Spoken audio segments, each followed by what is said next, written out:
Antonio Brown to the Seattle Seahawks. You're watching NFL Daily. This is a rumor that kind of continues to evolve, Tom.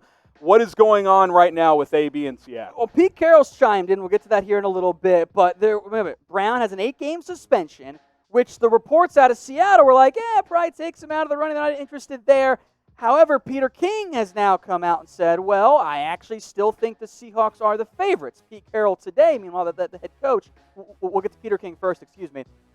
I think if I had to put $5 down on Antonio Brown's team for this year after his 8-game ban is served, I'd put it on Seattle. Russell Wilson is a fan and wants it to happen. Pete Carroll isn't afraid of risky guys. John Snyder's want to take shots on game breakers with baggage. So it makes some sense from an upside perspective.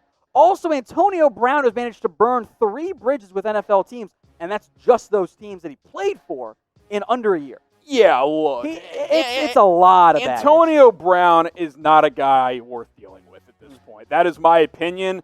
If he serves the suspension without being on a team, which, by the way, that is still unclear whether or not he can do that, but if he can and a team wants to take a chance on him in the middle of the season, okay, fine. I'm not signing a guy who has this much baggage and won't be ready till at least week 9. Exactly. I just don't think it's worth it. Pete Carroll did have, I thought was a pretty interesting comment, asked about Antonio Brown. It's a very complex situation.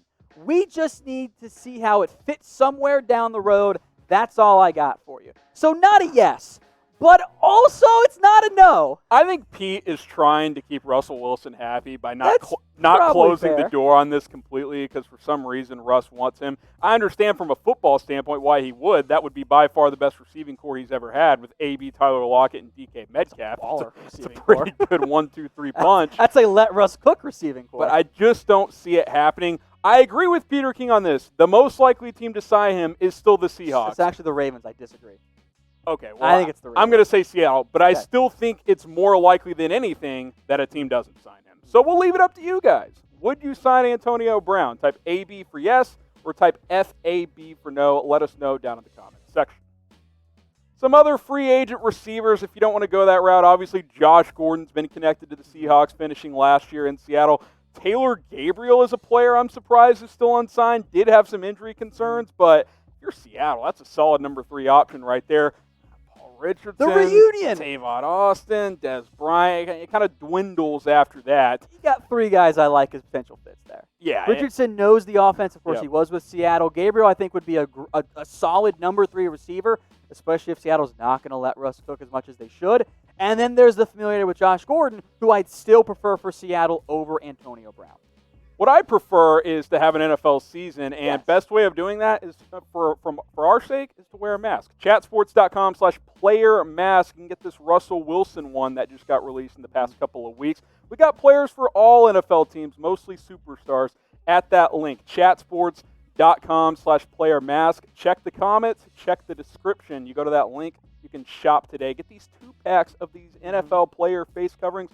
Throw the mask on. Let's stay safe together and have an NFL season because Tom and I, we're going to have to get creative at work if we don't have an NFL season. So one more time, chatsports.com/player mask. In other Seahawks news, Rashaad Penny is heading to the PUP list. He will not be ready to go for week 1. Not a huge surprise here for the Seattle Seahawks for Penny having to start camp on the PUP list. He's coming off that torn ACL. The timing was already super if you just to get back in time for a week 1, let alone for training camps. This was very expected. I think there's a pretty decent chance he starts the actual season on that physically unable to perform list.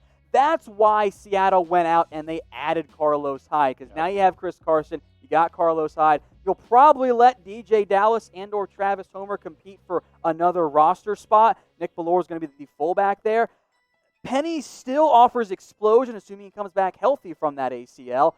But in terms of just rushing production, he was clearly behind Carson and Hyde, of course, wait for the Texans last season. Yeah, look, Hyde had a good season last year in Houston. He did. The Chiefs traded him for a late-round pick to Houston at the end of training camp because they didn't have room for him. Has a 1,000-yard season, so I think him and Chris Carson is going to be able to hold down the fort just fine until Rashaad Penny comes back. Then you'll have that 3-headed monster. And then at that point, Seattle can figure out what their running back rotation looks like.